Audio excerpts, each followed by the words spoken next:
morning, everybody. Thanks for joining me. Hello, Miss Jane and Diane. Thanks for saying hi. I have in the comment section, I have posted the lace ornament package that we've used for the different samples today, just so that you do have that. That is an OESD design, just so when you're looking over in there and you're like, what the heck, that's what that one is. So we definitely are maybe approaching winter. We had a little bit of snow. Hi, Mom. Hi, Sandy. And it's definitely time to start thinking about gifting. So I'm going to throw a bunch of random things at you. I've got a little bit for everybody. I have some embroidery suggestions. I have some sewing things. I have some no sewing, no embroidery, no nothing things. I have some ScanNCut stuff, sublimation, little bits of everything that we can talk about just for some suggestions. And of course, you can always take, the little bit that I give you today and go, well, I kind of like that idea, but I want to do this instead. By all means, take that and make a little bits of changes. So the first thing that I wanted to talk about was lace ornaments, and they are very, very straightforward and so much fun because they're easy. You can use a couple different stabilizers. We're going to talk about a couple different ones, but just so that you have that, again, the link for the ornaments, or most of the ornaments that I've got here today, are in that link there. Again, OESD, and that product is code number 12588. But again, you should be able to click on either of those links. There should be one in both Facebook and YouTube, so you can see what it is I'm working with. So stabilizer when it comes to any kind of lace. If you know me, you know I really like lace, and so I have definitely done my fair share. If it is a large, very heavy stitch count design, I do tend to use Badge Master, which is also an OESD product. If it's not super crazy in the stitch count, you can use 2 layers of no-show, let's try that again. Scratch all of that. If you have something that's lighter weight, you can use mesh wash away. Anytime I say mesh, no-show pops out of my mouth, so I apologize. Just for clarification, no-show is a cutaway, and you do not want to use that for lace. You want to use mesh wash away, or 1 layer of mesh wash away and 1 layer of Badge Master. I do know people that just use Badge Master and they have pretty good success. I don't personally do that. If I'm only going to need a lighter weight piece, I'm going to use the mesh. The reason is it's not as goopy when you go to rinse it out. So if you are using Badge Master and you've got a lot of that in your project left over, when you go to rinse that, there's a lot more to rinse. So it rinses faster if you're just using the mesh wash away versus the heavier plastic. So I've got something over here. I'm going to switch. I got a whole slew of stuff over here, but this particular one was stitched, and I don't know if you can see the shiny there. That is Badge Master, and then on the back, the non-shiny there, that is the mesh wash away. And so this one had 1 layer of one of each in there. Most of the time, if it's not super heavy, we're going to use 2 layers of mesh wash away. All right. How do you know the difference between this guy and that cutaway? It's actually pretty straightforward. I love it. Thank you so much. I'll think about that one, Miss Jane. I don't know if I want to go back and reprogram the whole thing, but I appreciate the thought. So do you see the little circles that are in here? All right. Those little circles are what's going to indicate whether it is wash away or not. And what you're looking for are those little tiny circles. I think of them as drops of water in my brain, and that's how I remember that the circles mean wash away.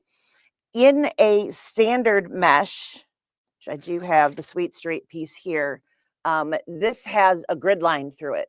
So there's going to be lines that you can see, and they're actually straight lines. That one is cut away.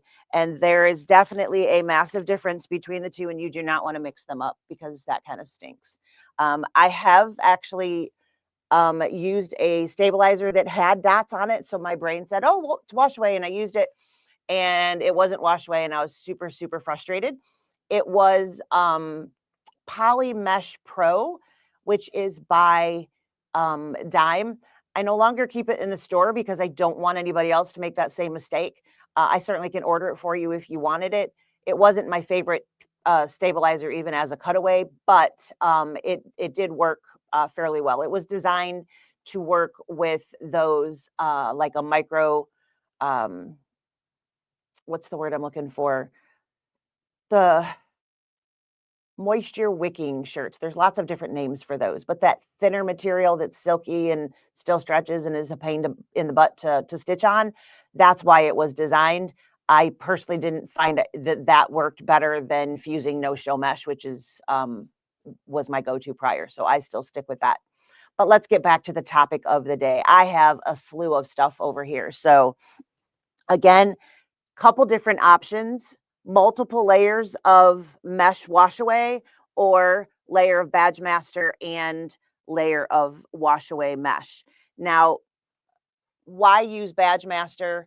It doesn't have any stretch to it. So when you go and you stitch in there, it's going to give you that completed circle or whatever it is. When it starts and it comes back around, there's not going to be shifting in the hoop. So your circles will always close, that kind of thing.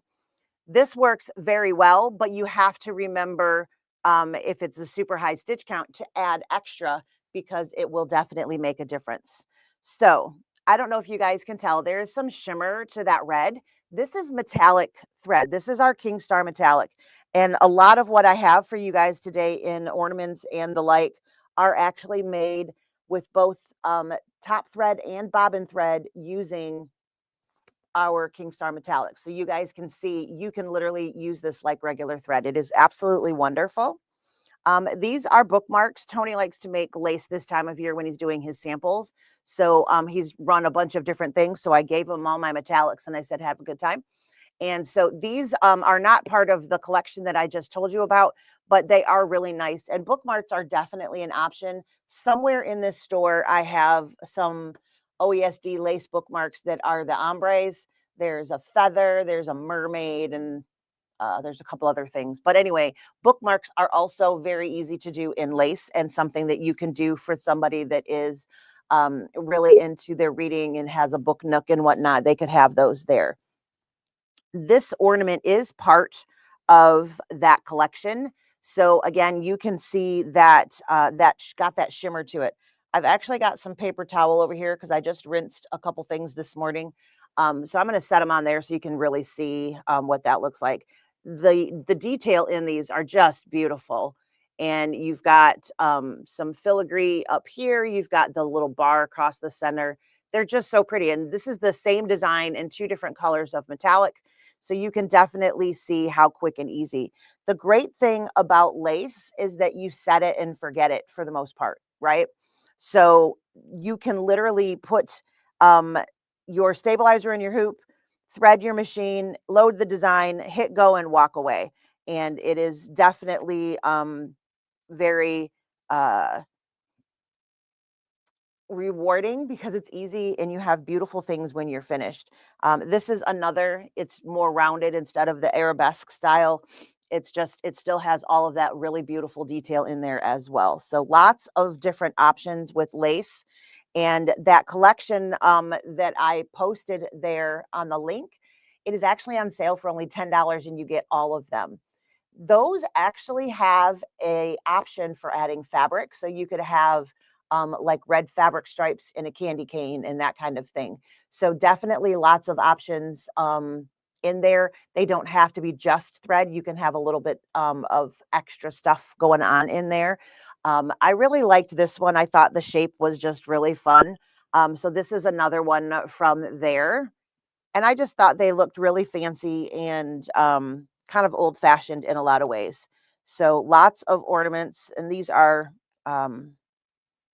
this one's a little bit different. Again, really, really intricate, very beautiful. And that metallic definitely adds some punch to that. Another way that you can work with ornaments, and I don't have anything round over here. I did not think to bring an actual ornament with me, but this is one of those things that this goes over the top little brass fitting on there, and these would then go around the ornament, so they would bend down. This has been sitting up front for a very long time. This is also one of our King Star metallics.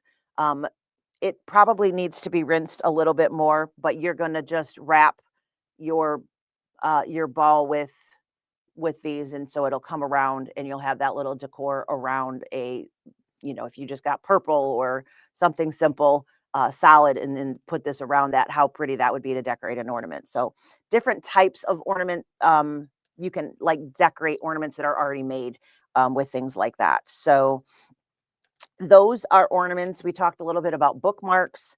Another thing that is a lot of fun is making jewelry, and you can do that with lace. This is a new design also by OESD, and they are quilty earrings. So these are a couple pairs that I made, and we've got the flying geese, and we've got just the quilter's star. There's the little circle on each of those. I actually shrank these just a smidgen from the original size. I still think that these were too big, personally. I'm hoping to fall in love with these other pieces that I'm about to show you. And the reason is that I would like to throw a quick lace class together. It doesn't even have to be super involved. So I shrank them almost half the size of what they were. I didn't trim the jump or the knots or anything. These are literally were just rinsed this morning, hence the paper towel. So this is smaller versions of those, and I just need to see once they dry, did all of the stitches catch? And once I trim that, is the circle still big enough to put an earring loop through, which those are pretty tiny, so probably, but these look pretty good. These I'm not really sure about. We're going to have to see how that goes. So there's that tiny little circle up at the top there where it looks like there's an oops. That's not an oops. That's the circle to hang the earring piece from. So basically, I rinsed the living daylights out of these, so they're not stiff at all. These are not metallic, so difference in how that really pops out, metallic versus non. It definitely has a different feel, but standard polyester threads are going to be a little softer. So even when this is rinsed, this feels a little stiffer than this one because of the metallic. So just something to think about. If this all goes well, I am going to have a class with this. It's going to have those files for this, and then it will also have my adjusted files as well. So we'll see how that goes. I'm pretty sure this one is going to be fine. It looks pretty good. I just need to trim things up, but we'll have to check and see. These are not the only two designs that were in there. There was many more. Those were just the two that I picked out. So earrings are also something. These are from a dime earring collection, so a pattern set. I didn't change these at all. I literally just made two. So in there you get one. It doesn't show you a pair in the stitch out, so you just have to duplicate it. And these are again with metallic. So Go Blue, I made those. So I don't know, Mom, maybe you'll get these as a little extra something, because you wear stuff like that way more often than I do. So these are, I think, a nice size. They stitched out really cleanly, and the circles are, of course, really nice there. You could stitch any threads, which is the wonderful thing about lace, is it's literally you design what it's going to end up looking like based on the lace thread that you're putting in. So you can really use so many different things. So I'm going to set all of this aside because I literally have a ton of stuff in front of me. So I just want to clear out a little bit of space. So I'm not going to stitch this live because it's beautiful, but it's not fast. The nice thing about lace, like I said, is that you literally can set it and forget it, so you can walk away. Good morning, Miss Dagmar. Thank you so much for your comment. I thought they were pretty dang cute myself.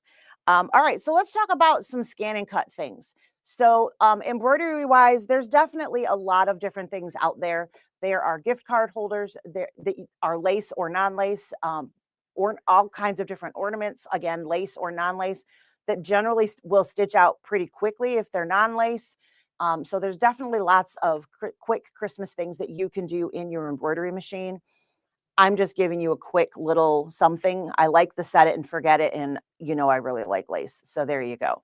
As far as ScanNCut goes, we definitely have a lot of tools available to us.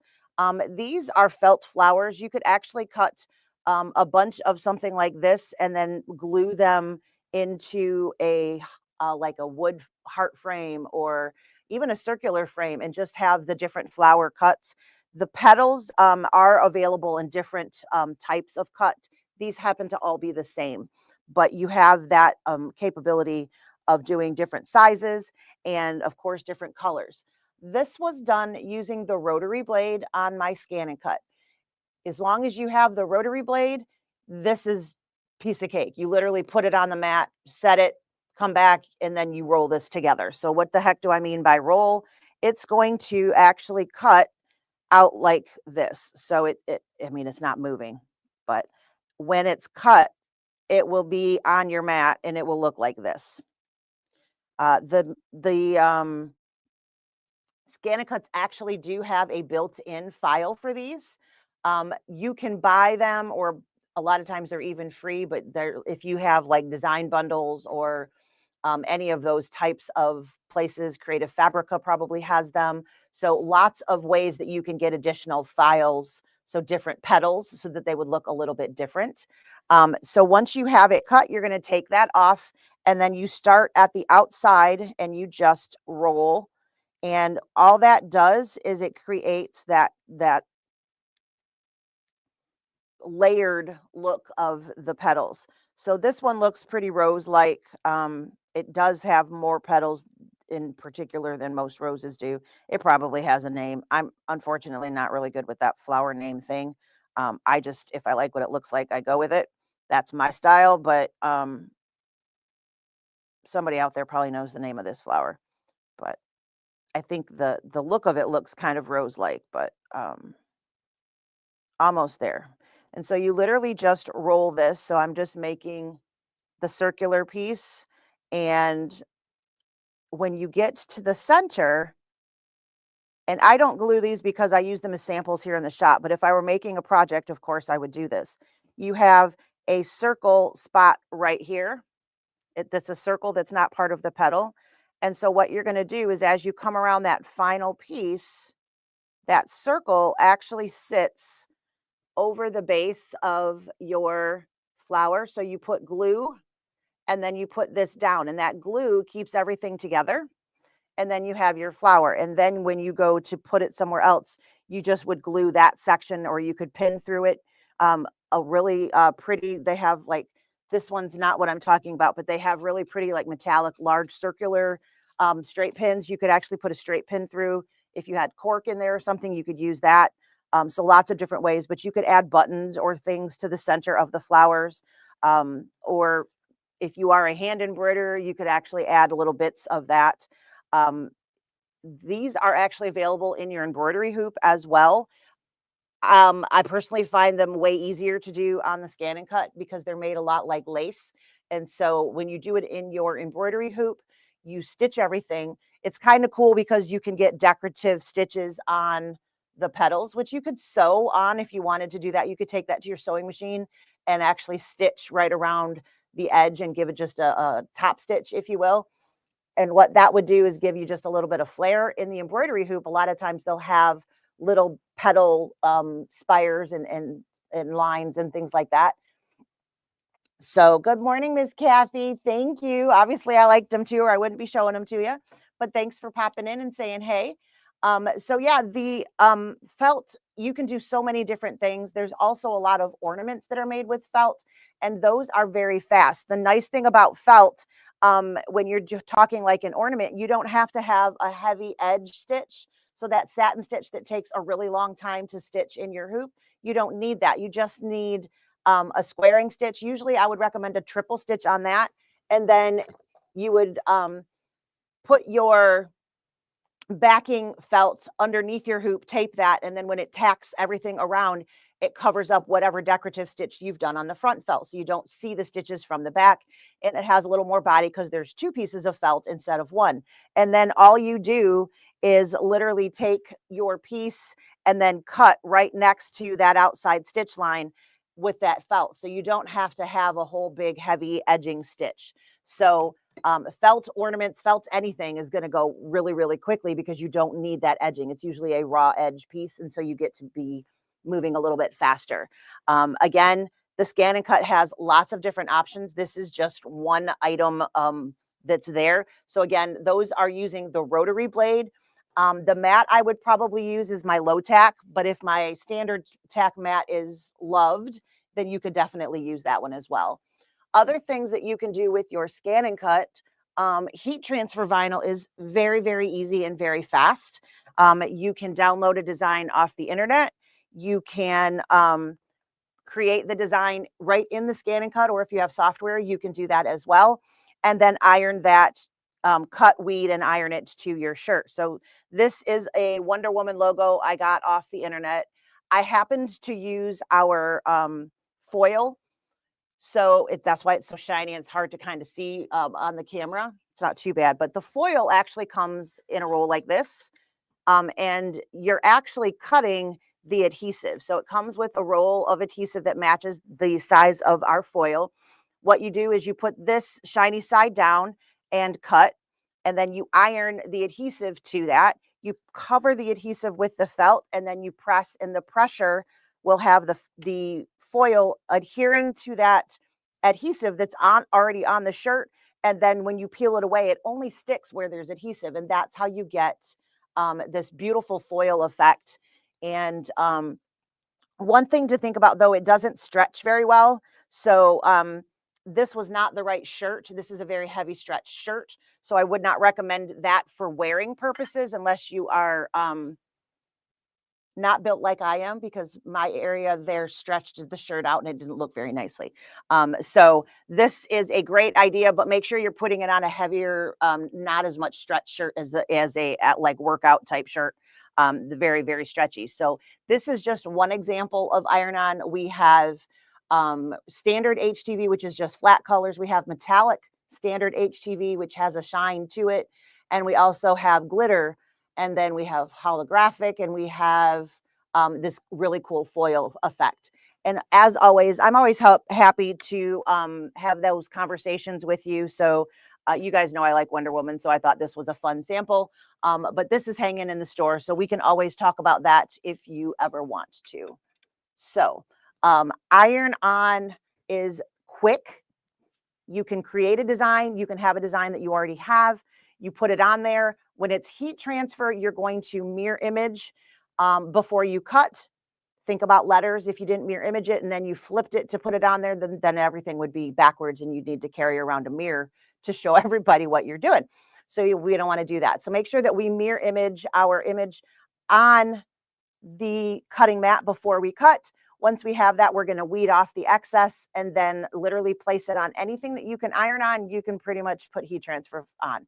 So you can put that on there and then use a heat press or use an iron. The settings for the different types, we have settings tucked into all of our rolls. That is where we buy it from. Just because it looks like that doesn't mean that's going to have the same heat settings or peel settings. So make sure that you are paying attention to the different products.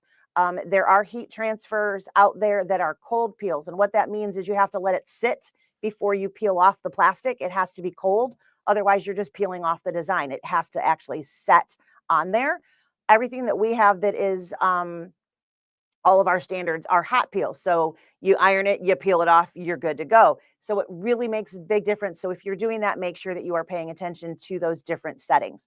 Lots of places to buy iron-on things. So just make sure you're paying attention to that. The other type of vinyl that we carry here in the store is craft vinyl.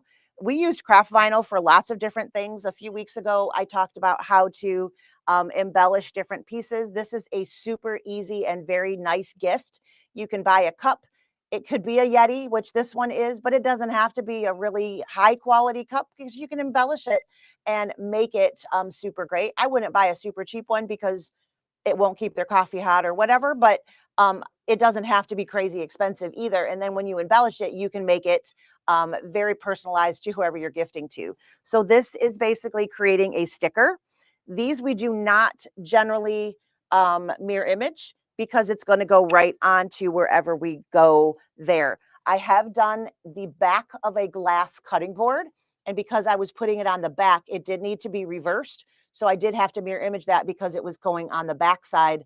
So it was basically going to be reversed the way that they were seeing it. So do definitely think that through, you know, where am I putting something and how is it going to end up? But for the most part, we don't generally have to mirror image our craft vinyl is what it's called here. There's, you know, you're basically creating a sticker. Lots of different names out there for that, but that is a really great option. And if you want more information on how to do that, again, there's a video that I did maybe a month, 2 months ago, something, I don't remember, that we did that.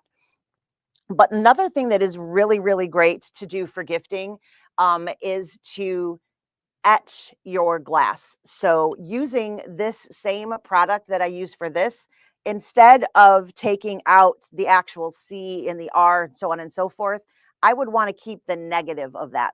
So I would remove this part out when I'm weeding. I'm going to actually remove this part out. And you could use that somewhere like here if you wanted to. But what we want is the negative space. And then we take that negative space and we place it on whatever we're going to be etching. So you have a stencil basically, where is what we're creating. The reason I'm showing this one a little bit easier to see is I actually painted my etching, and the ink and the paint whatnot grabs onto that etching powder, and then you can wipe it away from pretty much everywhere else. So this was etched, and then I dyed my etching just using some paint pens. So super simple there. We did a class on glass etching this past Easter. So this was the design. I know it's a little bit difficult to see, but you can see the bunny. There's eggs and then just little floral pieces at the bottom. So we did a little etching there that you can put on, and then you could put a little grass and then jelly beans and that kind of thing, or make this Christmassy and put, you know, Hershey Kisses that are Christmas colored wrappings or whatnot in there. But how cute, just a cute little thing. You can get tons of different glass things at the dollar store, which I know is more like a $1.25 store now, but still that's a pretty inexpensive gift. And then you can afford to put some items in it, and that etching cream lasts for a pretty long time. And what etching cream, you say? I use Armor Etch. So this is what I use. I generally buy the big bottle because when I'm doing it, I generally do quite a bit. But that does come in a smaller bottle. It's almost the same price as the big bottle. I feel like it's definitely much more economical to buy this one if that's in your wheelhouse. But it can dry up, so you want to make sure that you seal it properly, and then make sure that you don't have like hard chunks that you're putting onto whatever your product is if you get it out again later. I really like to do this for wedding gifts and Christmas gifts. You can get a set of glassware, and then whatever the married name is, you can monogram those. There's actually some really fancy monogram letters on our website. It's super inexpensive, but they're cut files. You could pull that, or you could just print a scripty whatever. For instance, my last name is Fellhauer, so I could put F, and I could have, I actually have some at home. I really like them. I even have them in my own house. But I gift those quite a bit. Good morning, Miss Karen. And so this is really great. You can buy a set of glasses for, you know, 20 bucks or less a lot of times. Libby makes really, really nice ones, and they're not super expensive, and they're generally pretty easy to etch. So this is a really, really great, very simple, super economical option to really decorate lots of fun things. So glass etching with your ScanNCut using the craft vinyl, or actually using craft vinyl to personalize, is also a really great gift idea. So I'm just moving things out of the way as I go through them because, like I said, it's kind of crowded here. This is actually a little cork basket. This file, I'm hoping to do a little class for this at the beginning of the year because it's just so stinking cute. You basically cut the cork, and then you put a rivet in the side, and you have a cute little basket to hold your clips, your pins, your whatever. But maybe it's your felt flowers, but you know, you can put your clips in there so that they don't fall off. You could keep this in your sewing room. This could be your little jewelry bin next to your bed so that your earrings don't fall on the floor. Whatever it, I just thought it was really cute. And of course, the cork that you use really makes a big difference. So this is definitely a really quick thing. Like I said, I am planning to do this. This is a file and project idea by So Many Creations. I want to make sure I give them credit. I did not come up with this. I found them at Novi. They were actually a booth right across the aisleway from us, and so I got to talk to them a little bit. So I'm hoping to do a class with their info. It's super cute, and it was pretty quick, so I think it'd be a fun class. So Kathy has a fantastic question. I'm going to pop that up here. She is asking, how does that wash? Is it dishwasher safe, or do you have to wash it by hand? Great question. So depending upon which one you do, if you are using the actual sticker and you are adding a sticker to the outside of a cup, you need to hand wash this because the heat and everything will just take off your decor right off of that. So you do need to hand wash it if you are adding a sticker to something. If you are glass etching, it's dishwasher safe. I have washed mine. I don't even know how many times. It looks exactly the same as the day I made it. So this is dishwasher safe, which is also a huge bonus when you're giving a gift because you know that they're not going to screw it up later on by washing it incorrectly. Great question. And thanks for bringing it up. I'm sorry I didn't mention that in the first place. Thank you so much. All right. So ScanNCut, lots of different things. We've got heat transfer. We have craft vinyl, we have glass etching, we have cutting felt or other leathers or other things like that with your rotary blade. And then we also have a making little baskets and things like that. You can make things out of paper, you can make things out of cork. So lots of quick little cute things that you can do with your ScanNCut. All right, let's talk about non-sewing things a little bit more. This is something we did with our sublimation printer. These are called sublimation blanks. I usually get asked, where did I get that from? And I literally just Googled sublimation blanks on the internet, and I am, you're just bombarded with different options. So as even ornaments, there are so many different shapes and sizes and things that you can do. So this was done on our sublimation printer. I printed this, and our printer automatically mirror images that for you. You do not have to remember. So this just says sewing is my happy place. And then I heated it directly onto the acrylic ornament. You absolutely could do both sides. Totally up to you. We didn't, but you certainly could. I probably should have. I think it would have been a cuter ornament. But you know, a lot of times the backs are blank anyways, and you could always handwrite something, you know, a note in the year or something with love from and your name and the year or whatnot on the back, just with like a Sharpie or something like that too. But sublimation is so fast and so easy. It is a wonderful gift option. It is about I think it's $439, I think, to buy the printer, which of course is an investment. But once you have that, you can use it. And ours self cleans, so you never are wasting ink or having to replace your machine because the tubes inside of it dried up or anything. That does not happen with the Brother sublimation printer. It's a wonderful, wonderful piece of equipment. I have one at home. I have one. We obviously have one here at the store, but I personally purchased one. It's my third sublimation printer. My first two did exactly what I said this one won't do. The tubes got damaged because I didn't use it enough. So if you don't use it every day, that ink's not moving, right? Well, you need to move the ink around so it doesn't dry out in the tubes and cause problems. Ours moves that ink for you on a regular basis. So sublimation is a wonderful thing. If you'd like to get more into, you know, what can I do with that? Let's talk individually. I don't want to go too long on that, but there's definitely a lot of options with sublimation.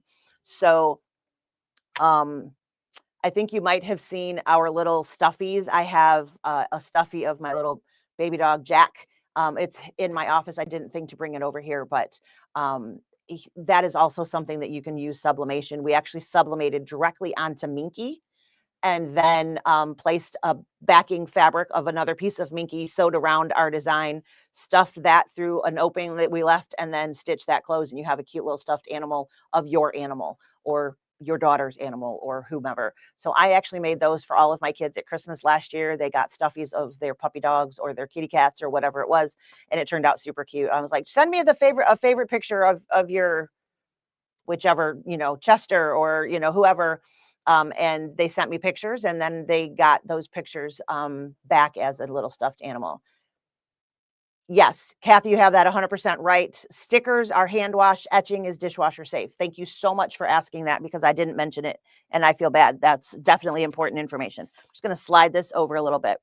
Another thing that we offer here at the shop is the needle punch kits. These are actually, one, pretty quick, and two, very therapeutic. You get to stab this over and over and over again. It's very frustration relieving project. You just keep stabbing and you get this beautiful thing.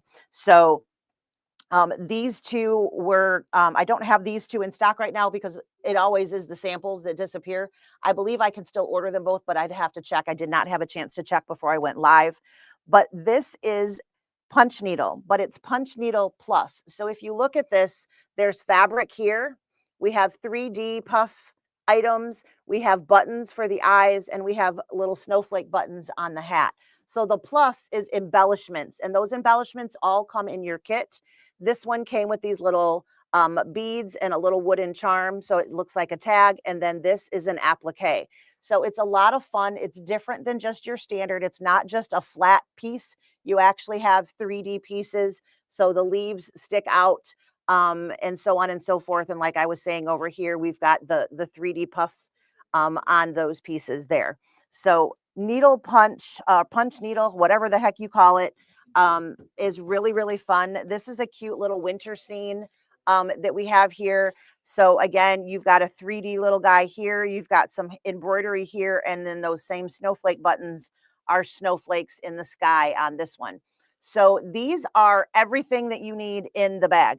You do not need to go out and get anything to make those work. This is actually super cute. We've got a couple of these in stock. These are Christmas ornaments that are punch needle. And so you get the wood pieces that you need there, and you have, you know, the 3D option stuff as well. You literally get everything in the kit. I don't know if you guys can see, but there's the hoops and everything, all of the yarn, and the tools come in every bag. So again, you don't need anything. They are 100% complete, and you can just easily put those things together, sitting in front of the TV, watching a Christmas movie or whatever it happens to be, turn the fireplace on, or light the fireplace, whichever one you have in your house. You've got a beautiful thing you can just craft right in front of a Christmas movie or whatever. They are wonderful. They are different price, so they've lowered the newer ones just a little bit.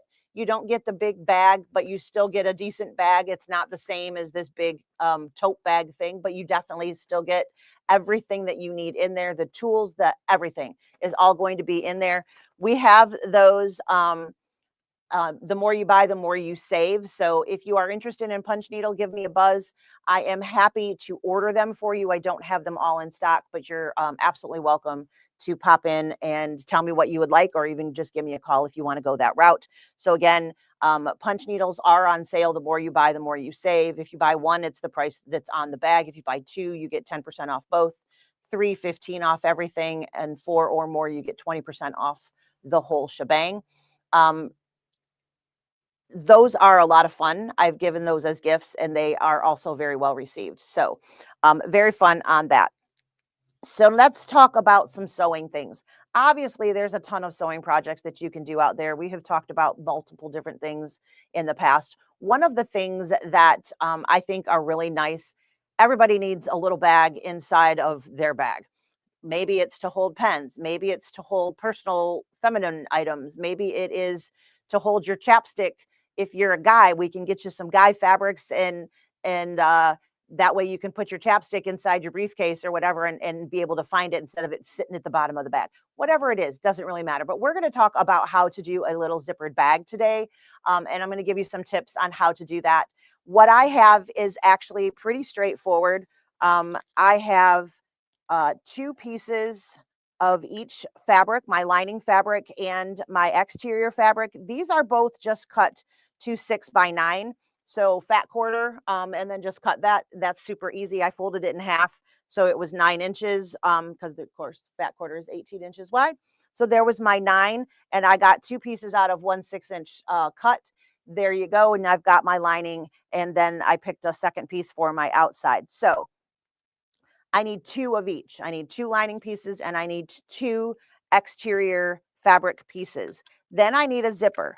I very, very, very strongly suggest that you have a zipper that is longer than your project. I don't like to fight with my foot and the head or even the stop of a zipper. I don't want to deal with it. So I make sure that those are outside of my sewing space so I don't have to deal with it because I just don't like to have to fuss. And I don't personally really like zipper feet in themselves. I find that they work okay. The new one I actually like, but I haven't been able to get one yet because everything that we've ordered has turned around and gone right back out the door. So I don't have one of those yet, but that one is a good foot. But I'm going to show you how I do zippers. If you had a little bit more basic fabric, so this is my outside fabric, this is my lining fabric. These are both from the new Tula Pink Gray Work line. This is actually a designer ribbon set. It is Tula Pink. It doesn't specifically coordinate with this, but you could certainly add something if you wanted. If I wanted to put a ribbon lining on here, I could measure, let's say 1 inch up and then cut this ribbon and I could sew the ribbon down and then I could have a little extra fun with that. If you have a slew of ribbon that is, even if it's not decorative, this has so many colors in it. I could pull all kinds of things. I could sew ribbons like haphazardly all over the place on my outside fabrics and give it a little punch. I could add a fusible to these to help it be a little bit more sturdy. I didn't do those things. I just wanted to show you how to make the bag. I wasn't worried about, how it was going to be used later. But you guys can think about that. If you want this to be a little stiffer, we could put some Easy Tee on the back of that. You could put some no-show fusible mesh on the back of that, and it would give it a little bit more body and strength. There's also lots of other things, foams and things like that. I'm not messing with all that this morning. So, but decoration wise, you can really personalize, or if you know somebody really likes a particular color or pattern, you could accent the outside and have a really good time with that and still be moving really fast. You don't have to make it crazy. So once you have your fabrics the way you want them, we're going to make a sandwich. So I have a 14-inch zipper. I have my lining fabric and I have my exterior fabric. The exterior fabric needs to be on top of the zipper and the lining fabric needs to be underneath. You could do 2 passes on this. I'm just going to do it all in one. So I have some clips on here holding those. We do have these. They're newer clips. They're called Alpha Clippies, and they are special because they're actually labeled. So sometimes you get a pattern that says, part A, part B, and you have to separate out your fabrics. You can actually mark those so that you know which grouping they are. You don't have to go get a sticky note or write on a bag or anything. You could actually just clip that grouping with whatever the label is that you need. I did not pay attention to what I grabbed. The first one I grabbed, I did G for gifts. And then I was like, screw this, I'm just going to grab clips. But you get the idea. So I have a zipper sandwich. I have my nope, that's not lining. That's the word I want. Lining fabric underneath the zipper. So my teeth are sitting up. My lining is underneath. And my exterior fabric is sitting on. And I'm just going to match those edges. If they're not perfect, don't stress because we can cut it off later. There's no pattern for this. I just picked a size of fabric, but you want your lining and your exteriors to be the same. Could be square, could be a long rectangle. We could have the zipper up here if you wanted. Doesn't matter, but you want all 4 pieces to be the same size. All right. A lot of people really like to use tape when they're putting zippers in, and that way it doesn't shift. You can actually take this really thin basting tape. This is really great. I actually do really like this. You can put this right on the tape, and then when you put your fabric on, it stays right where you put it, so there's no shifting. So there's one more thing that you can do to keep things right where they're supposed to be. So this by Annie's double-sided tape, it was designed for things like this. Zippers is a wonderful option. It does have some instructions for use and then some features where it works on, which is just about anything. So there's a little paper backing, which is super easy to peel, and you just stick it on, and then when you put your fabric down, it stays where you put it. I am going to use my favorite foot for zippers. This is the double cording foot. I have the 4 to 6 because I have just the standard smaller zipper. If I'm going to use a bigger zipper, I may want to switch that to the 7/8 so that my grooves on the back are a little bit larger. All right. So if I am going to sew this, I literally take and I have my sandwich. I'm going to put that underneath the foot and I'm going to put the foot down. And where my foot is sitting, I actually have the zipper in the groove underneath the foot. So before I get started, I'm actually going to show you that for anybody that hasn't seen this before. On the back of my foot, I actually have grooves and my zipper teeth just glide right through there, which is how I keep everything nice and straight. It looks like even if I don't sew a straight line, it's going to sew a straight line because everything's going to stay put. So the only thing I have to worry about is where my fabric is. So we're going to just throw that underneath the foot again. I'm so used to a button for that. Sorry, got to use the hand. There we go. So I have my needle all the way over here. Isn't this a great foot, Jane? It's just fantastic. So yeah, these alpha clippies are super cute. And they clip. It's a strong clip. You definitely have a really good grip there, which is fantastic. So what I have now is I have my needle. It's going to come right about here, and my zipper teeth are going to stay in that groove. So all I have to do is make sure that my fabrics stay lined up against the edge of my zipper teeth. They tend to pull in just a smidge when you start stitching. That's okay. Just make sure that it's kind of consistent through the whole thing. So I'm going to just stitch right along this edge over here, and then I'm going to pull both of these fabrics over here, and I'm going to do the repeat on the opposite side of the zipper. So I don't have a foot pedal at the moment. We're going to see if I regret that. And I'm just going to remove my clips, make sure that everything is lined up, and sew to the next clip. Again, if your edges are not 100% even, it's okay. Don't stress overly because we're going to take some scissors to the edges of our bag when we go to trim off, and we're going to remove the excess zipper. And if everything's not completely straight, guess what? We can just straighten it out with our scissors. So no biggie. And I am going to just attach that there. So I have now attached both my lining and my top fabric to my zipper. I've got my sandwich, all right? And I am 100% even all the way across there without even paying attention. I can actually talk and sew at the same time with this foot because everything just comes out like I want it to. So I have that there. This is going to be the lining of my bag, and this is going to be the outside of my bag. So I just picked a fun teal color for my zipper, and I'm going to have this cute little Tula pink zippered pouch that I can throw anywhere I want. So now I need to add my fabrics to the other side. So I'm just going to pop over here and I'm going to make another sandwich. I do probably want to press this down. I can top stitch this if I want. I'm not going to do that today. All of the things that I'm talking about are things that you can add later. Are they mandatory? Nope. Are they going to make your bag look a little prettier? Probably. But again, you do what works for you. If you're going to top stitch, I'm going to come back over here just for a second.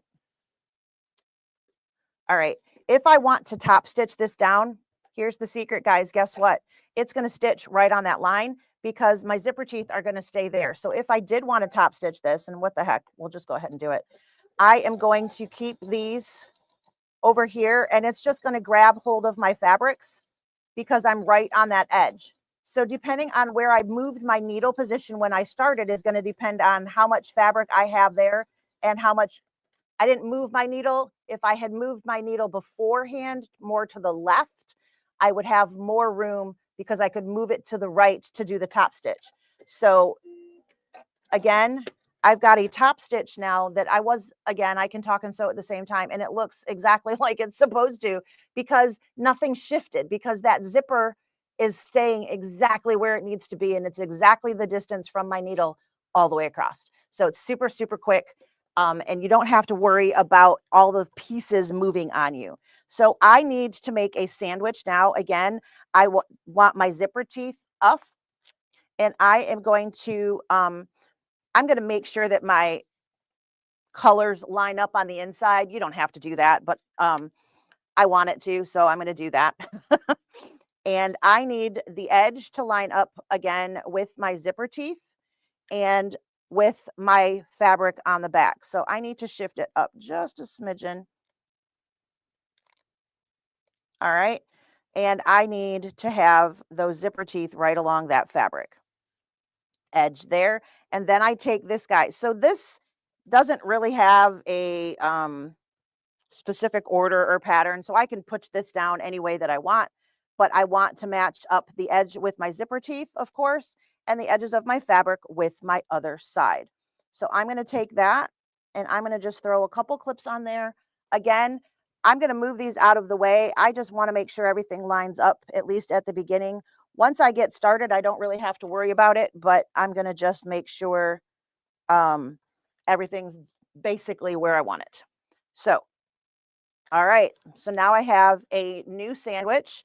I'm going to sew this to this side of the zipper, and then I'm going to open that up, and you can see it's going to line up, and I'm going to have that outside of the bag in just a second. So let's switch back over to the sewing machine. All right. My zipper teeth are still up, but instead of the head up here now, I have my zipper stop here. So when I start sewing this time, it's going to still be everything in the same position. All right. Everything's going to be in the same spot.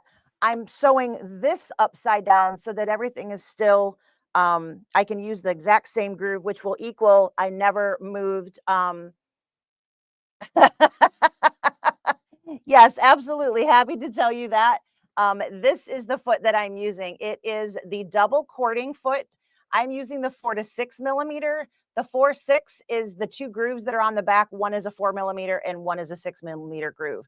There is also a 7-8 millimeter double cording foot. If you tend to use the larger zippers, I would go with that one because your groove is going to be larger and your zipper teeth will slide better in there.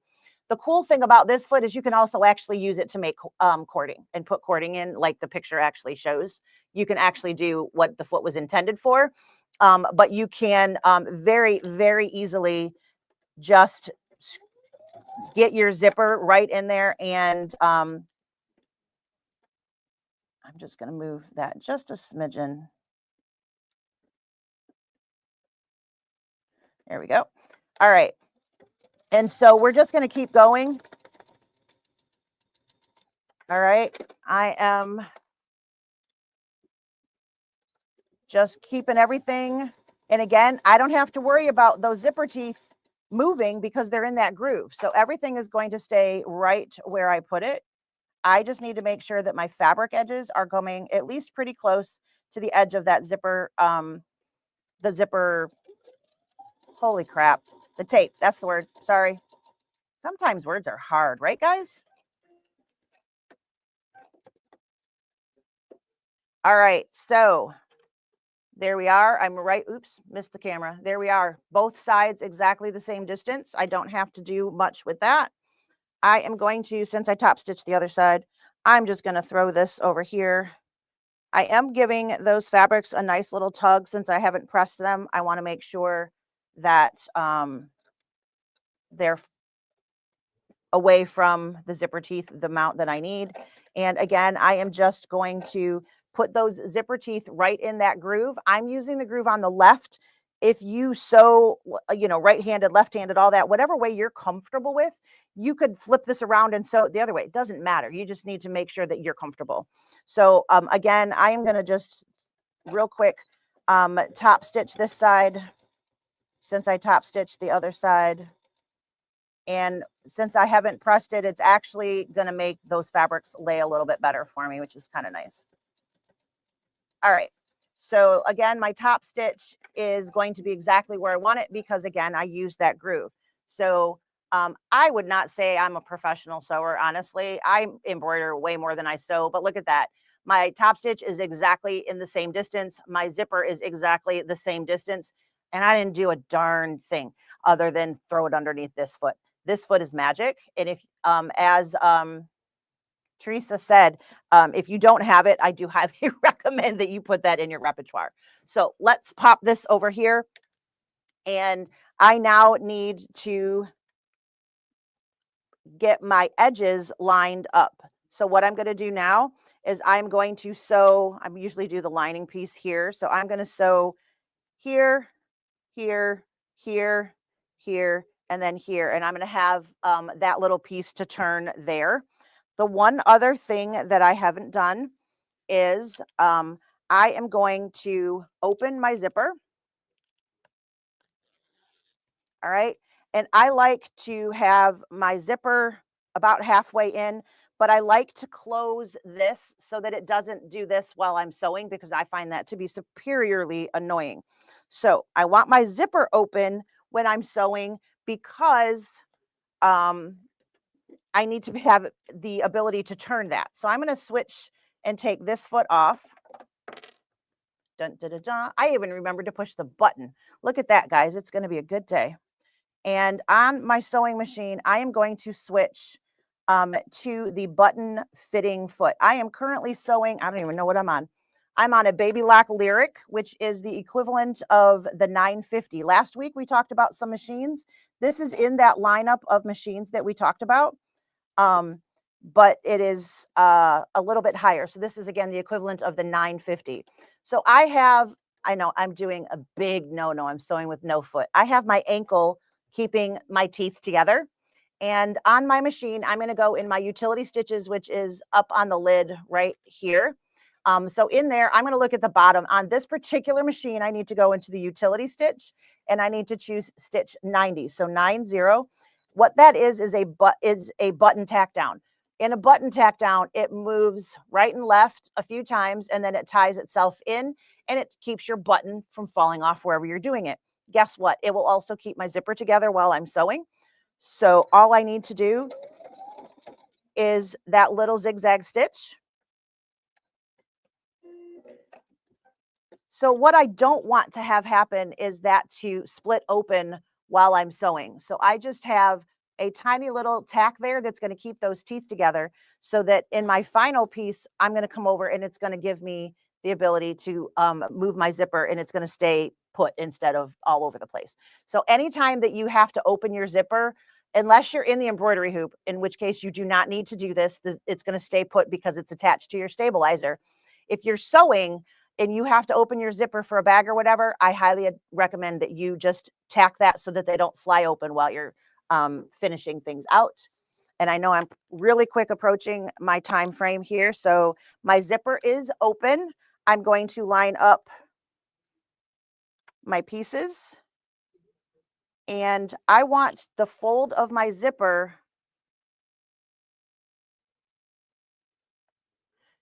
to be at the top of my bag. So I am going to match up those corners. And that zipper isn't going to lay flat, so I need to flatten that out. So I'm going to just pinch that so that it is on the top and it's going towards my lining. All right.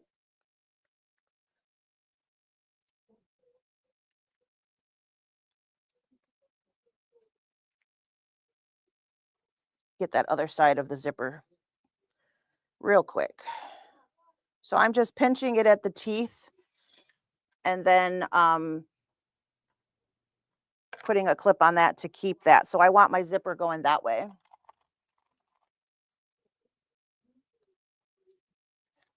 All right. And in theory, my corners should line up, but this is where I was talking about, if they don't line up perfectly, don't stress over that, because when we go to cut the edges, we'll just cut any excess off. It'll be in the lining and it won't matter. So don't stress. It's not worth it. And because this doesn't have to fit in anything else, it doesn't matter, is the wonderful thing. So I do want to try to get that lining piece out as far as I can.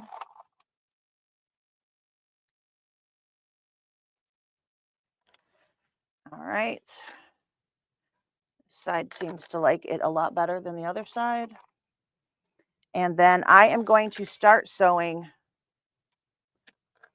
right here, and I'm going to leave that opening right in the middle there.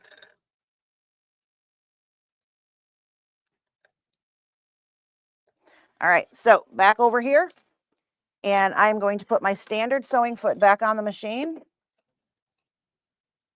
And you can pick whichever stitch width that you want.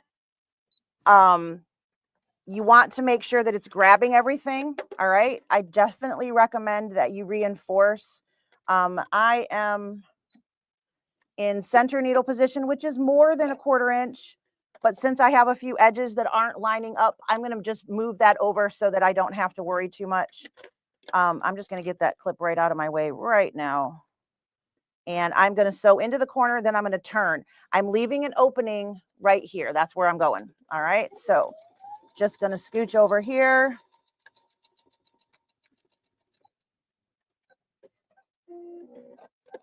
All right. I forgot I didn't have a presser foot, so I went right off the edge, which is no big deal. We're just going to cross over it again. And now I need to come this way. So this is a little bit more important that you're kind of paying attention where your edges are and everything. Get everything as straight as possible. So I'm giving it a little bit of resistance. I would generally tie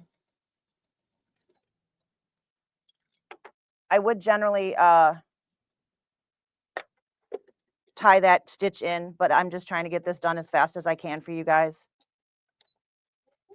All right, so I'm coming up to my zipper. I'm going to sew over that. I'm actually going to reverse over that, and I'm going to sew back over it again. And the reason being is I want to make sure that that zipper stays put. I'm removing all of the stops that were in there. So the pieces that automatically put that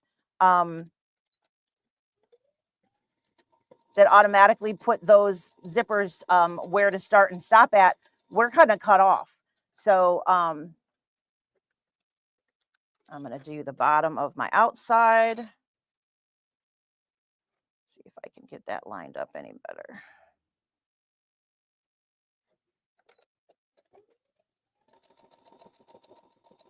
Now, just like any other project, if you have, I did starch these fabrics before I started. I did not add any fusible to them, so they are going to be a little thinner. If you want a bag that has a little bit more oomph to it, by all means, you want to add those things. Some of our machines have that auto pivot feature, which is really nice. This one does not, but it would automatically raise in that corner for me if I had that auto pivot, so I could have my hands on the fabric a little bit better. All right, I am going to come right over that zipper again. And again, I'm going to reverse on the zipper just to give it some extra strength so we don't pull through that zipper. And now I'm going to line up that lining piece the best I possibly can. Come down to this corner, and then again, we do not want to sew all the way across. We need that opening to turn. I'm just going to pivot, and I'm going to go to about here.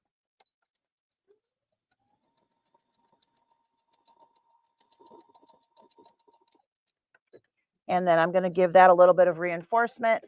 And now I have this pocket. I'm going to switch back over here because it's a lot bigger space. So I have this guy here, both linings over here, both exteriors over here. Zipper is in the middle. I'm just going to pop through this opening here and push everything through. Actually, hang on 2 seconds. I have to cut first. I would normally probably do this with rotary, but since I'm over here, I don't have the rulers in the space, but I do need to cut off my excess. I got so excited I was done. I had to move. All right. Trim your corners so that you can get a nicer turn on the other side. Don't cut your stitching, of course. All right. And got just a little extra here. Get rid of that zipper. So if you had forgotten to move your zipper head in, guess what you just did?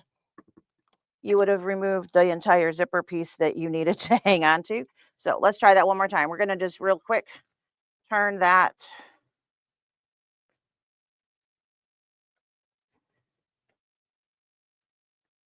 If I were not sitting here with you guys, I would take the turned piece over to my iron, and I would press all of the corners out so that I have, but make sure that you're getting all of those corners. And then you're going to turn it again through here, and that is how you're going to get to the outside of the bag. So if we hadn't opened this, we would have a super cute little pouch, but it wouldn't be able to hold anything because we wouldn't be able to do the second turn to get to the exterior. So I have a small opening at the bottom of my lining right here. Another place that you could put that opening is on the side over here. But again, it's not pressed, but very quick and nice looking zipper. I close my zipper and I have a cute little pouch. Could throw that in. Of course, your fabric choices are going to greatly change how that looks. So just a few seams and you have a cute little bag that you can make out of scrap fabrics. Again, these were 6x9 rectangles when I started. And I have that lining that is also a cute pop of color and fun. I am not a hand sewer, so I don't usually do anything with these.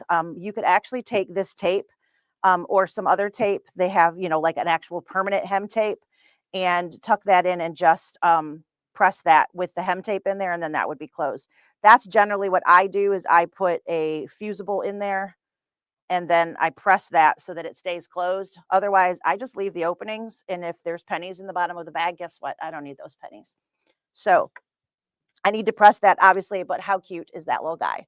So that is what I have for you guys today. Hopefully it is helpful for you guys to do stuff for Christmas gifts that are not going to take you very long, but come out absolutely beautiful and also have your little bits of heart in them because you're the one that, let's try that again. Ding. Now let's do that. Hello. So anyways, that's what I have. Hopefully you liked something there and that inspired you, even if it's not the exact same thing, but something that you can move forward with and get a few of your little Christmas items done so you have a little less stress, because this should be fun. It shouldn't be a, oh my gosh, I have so much to do time of year. So hopefully you have a great time. Thanks, Mom. I appreciate it. I appreciate all of you hanging out with me this morning. And we will definitely have some more things coming up. I don't know what it's going to be, but we'll figure it out. Last thing I wanted to mention, as the designs for Sweetheart Street just arrived, as well as the rest of our new fabrics. So all of the Sweetheart Street fabrics are in stock now. And we just have a few pieces we need to cut for the fabric kit, and those will be ready. We extended the pre-order deadline through Friday. So if you've been thinking about it, you can have the free quilting designs if you get that bundle, and you have that option through Friday. We'll get those kits all figured out, finished up, and then we'll notify you as soon as it is ready. I hope you guys have a wonderful, wonderful rest of your week. We will see you next time. And that's all for now. You guys take care. Bye.